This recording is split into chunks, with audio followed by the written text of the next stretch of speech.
Listen, I'm going to say the part you're not supposed to say out loud, because most of society is addicted to the baby story the way people are addicted to cigarettes. They know it's harmful, they just don't want to stop. Wanting kids is not okay. Not wanting kids is sometimes risky. Not wanting kids is fine if you're responsible. Not wanting kids is beautiful but complicated. No, wanting kids is wanting to manufacture a vulnerable person for your own reasons. It's wanting to roll a living being into existence without their consent, and then acting like your feelings are the moral center of the universe. That isn't noble. It's entitlement dressed up as destiny. So when we talk about female reproductive coercion, I'm not going to start with the usual soft opening where we pretend the desire itself is wholesome and the problem is only the methods. The methods are disgusting, yes. But let's not lie to ourselves. The entire premise already has rot in it. The whole "give me a baby" mindset is the clearest possible example of how socially approved narcissism works. You take your loneliness, your anxiety, your identity crisis, your need for meaning, your fear of aging, your relationship insecurity, your craving for status, and you decide the correct solution is create a new person who will pay for it. That's the baseline. Now, does that mean every person who wants a kid is consciously evil? No. Humans are mostly not consciously anything. You're just running scripts. You're repeating whatever your culture injected into your skull while you were too young to defend yourself. But being scripted doesn't make it ethical. It just makes it common. And because wanting a baby is culturally protected, women who want one often get a blank moral check. Society hands them sympathy and a halo and a playlist of piano music. So when that desire turns coercive, people still keep the halo. They'll excuse it, they'll soften it, they'll laugh at it, they'll call it baby fever, like it's an adorable seasonal allergy instead of a red flag about someone's willingness to override consent and gamble with a life.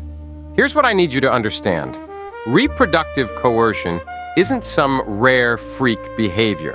It's what happens when a socially approved desire runs into a boundary and decides boundaries don't count. It's entitlement in motion. It's the moment someone's fantasy becomes more important than your autonomy. And yes, I'm talking to you, audience. Especially the ones who love to posture about consent. Especially the ones who repost "believe survivors" and "respect boundaries" and enthusiastic "yes," and then turn around and get mush-brained about pregnancy like it's a magical exception to ethics. Consent does not stop being real because you want a baby. Actually, consent matters more there because the stakes are higher. Sex is one thing. Creating a person is a catastrophe-scale decision. It changes lives. It binds people. It creates responsibilities. It creates suffering. It creates risk. It creates death. It creates every harm humans pretend is just part of life, right up until it happens to them. So the coercion toolkit? It's not complicated. It's a series of predictable moves that all have one goal: make no impossible to maintain. It starts with pressure, because pressure is socially tolerated. Pressure gets framed as communication. Pressure gets defended as she's just expressing what she wants. Pressure gets rebranded as passion. But when the pressure is relentless, when it comes with sulking, tears, rage, silent treatment, accusations, identity attacks, and emotional punishment, it's not communication. It's siege warfare. The goal is to exhaust you until compliance feels like relief. And the lines are always the same because coercion has no originality, just audacity. If you loved me, you would. You're wasting my time. You're selfish. You're scared. You're immature. You're not a real man. You're denying me what I deserve. Do you hear what's happening?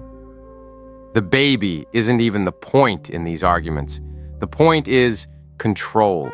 The point is dominance. The point is turning your boundary into a moral crime so you feel guilty for having it. Then comes deception, because pressure doesn't always work, and some people prefer shortcuts to ethics.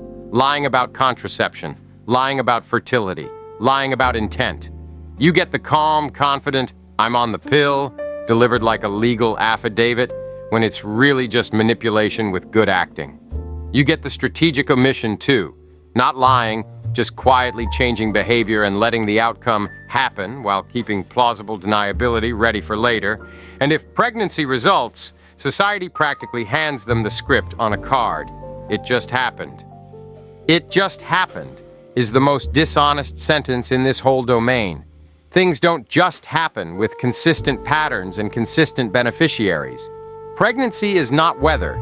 It's not spontaneous combustion. It's not a random accident that descends from the sky. It's a process shaped by decisions. If someone makes those decisions unilaterally, that's coercion. And then there's weaponized sexuality, which is where the whole thing gets extra grotesque because it weaponizes intimacy itself. Sex becomes leverage. Affection becomes a reward for surrender. Coldness becomes punishment for boundaries.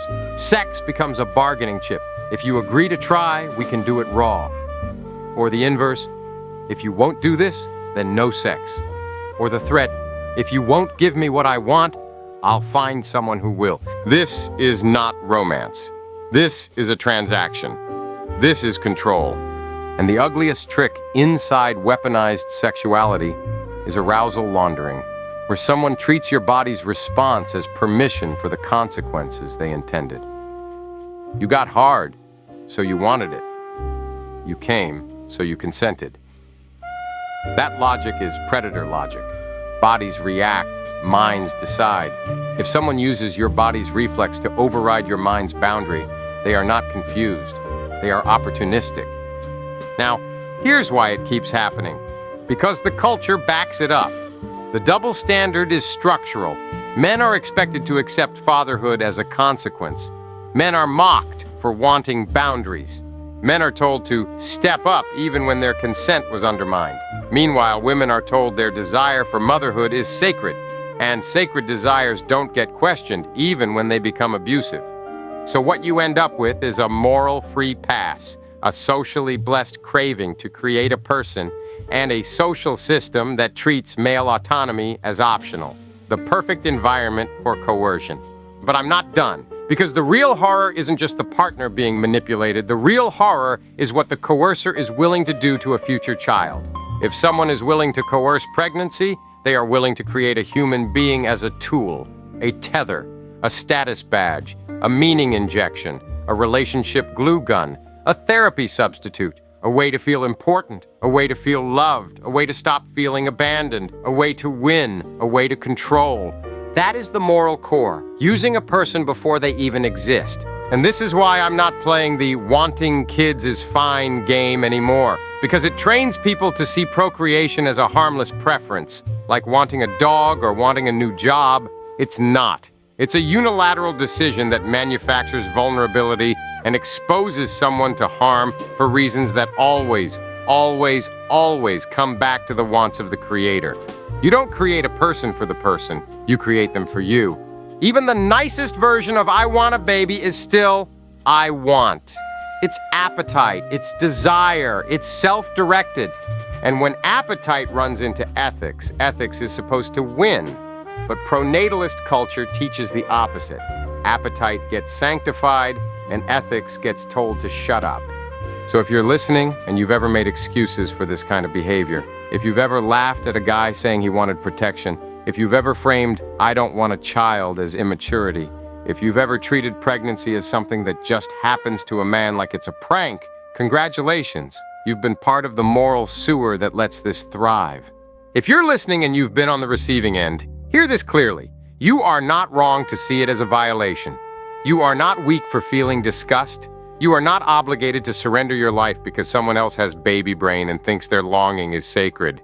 And if you're the type who thinks any of this is justified because, but she really wanted a baby, let me hand you the simplest ethical sentence you'll ever hear. Wanting something intensely is not a moral argument. It's just desire with volume. Ethics starts when you don't get what you want. So, yeah. Reproductive coercion is vile. It's a consent violation aimed at creating a person who can't consent either. It's entitlement stacked on entitlement with a child as collateral. And the reason it needs to be named loudly and relentlessly is because our culture has spent centuries treating procreation as a holy act instead of what it actually is. A gamble imposed on someone else because you wanted to feel something. That's the lecture. Take your halos off.